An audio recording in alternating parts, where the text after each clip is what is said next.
Bwana Yesu asifiwe sana, mpenzi mtazamaji wa kituo chetu bora kabisa cha matangazo NYTV. Ninakusalimu katika jina zuri la Bwana wetu Yesu Kristo aliye hai. Ninamshukuru Mungu sana kwa ajili yako wewe ambaye umekuwa ukitufuatilia hatua kwa hatua kila tunapokuwa. Mungu awabariki sana tuliokuwa pamoja kule Kahama. Ninamshukuru Mungu sana, amenipa kibali tena na neema. Nimefika jana Dar es Salaam. Nimesafiri salama kabisa kwa maombi yako. Niko hapa, tumeanza semina leo siku ya Jumatano ya tarehe 5 mwezi huu wa 8. Semina hii inafanyika katika kanisa la TAG Mbezi Galilaya kwa mtumishi wa Mungu anayeitwa Mchungaji Peter Kangalawe.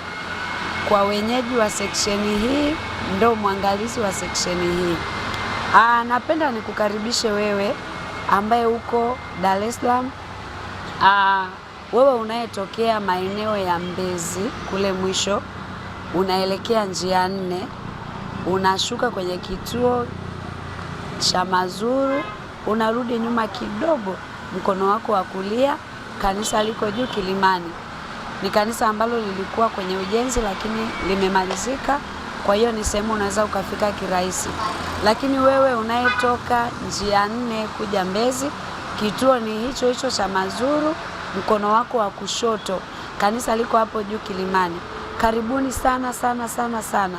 Nikutie moyo kwamba yule Mungu anayetenda mema wakati wote yuko na hapa Galilaya kututendea mema. Nikwambie tu Bwana amenipaka tena mafuta kwa ajili yako.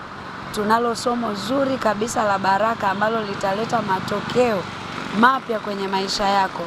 Somo lenyewe linasema vaa nira ya Kristo. Njoo tujifunze namna gani tunaweza kuvaa nira ya Kristo ili tulete matokeo yaliyokusudiwa. Karibu sana sana sana sana, na Mungu wa mbinguni awabariki sana. Nitafurahi sana nikiwaona, na niseme asante kwa wale ambao mmefanikiwa kufika leo. Mungu awabariki mno mno. Ninaamini kwa kadiri unavyojifunza kutoka kwa Bwana, anaachilia maarifa mengi. Na niseme tu kitu, wewe mpenzi mtazamaji na unayetufuatilia kupitia madhabahu hii ya NYTV, nikwambie tu kitu kwamba ni majira ya kutoka kwenye yale mawazo ya kusubiri tu kwamba labda nikiombewa ndo nitapona. Hapana. Ufunuo ni kwamba unahitaji tu maarifa mengine, hata sio kwa kuomba tu.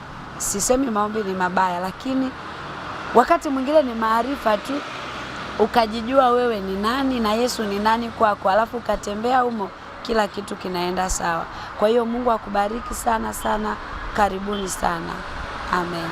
Nilikutana na mama mmoja wa huko Morogoro, na leo kanitumia message iko pale kwenye simu, mpaka nilishamsahau alichokiandika, ndipo nimemkumbuka tena. Ni mwaka jana nilipotoka hapa, yule mama akaniambia kule kazini kwangu mambo hayaeleweki, bosi wangu amekuwa mtu wa vita na mimi, anatangaza mimi nifukuzwe kazi. Nikamwambia umeokoka? Akaniambia ndio nimeokoka. Nikamwambia wewe unayo mamlaka ya kutamka chochote na kikatokea, maadamu tu uje kwenye mfumo wa Mungu aliye hai. Yule mama amenitumia message pale kwenye WhatsApp, anasema Bwana amefanya kwa lile neno moja tu liloniambia. Anasema Bwana amenisaidia, sasa hivi nina raha kazini na yule bosi wangu ameondolewa yeye. Nakwambia kwa Bwana inawezekana. Akaniambia mtumishi, huko uliko Bwana azidi kukutumia kwa ajili ya wengine. Nasema katika jina la Yesu aliye hai, wiki hili kawe ni zamu yako wewe unayekubali kuvaa nira ya Kristo Yesu. Bwana akakutendea mema yote, ukapate mapambio ya kuimba, ukapate shuhuda za kuwashuhudia watu wengine, maana kila aliyevaa nira ya Kristo lazima awe na ushuhuda. Jamani, amina.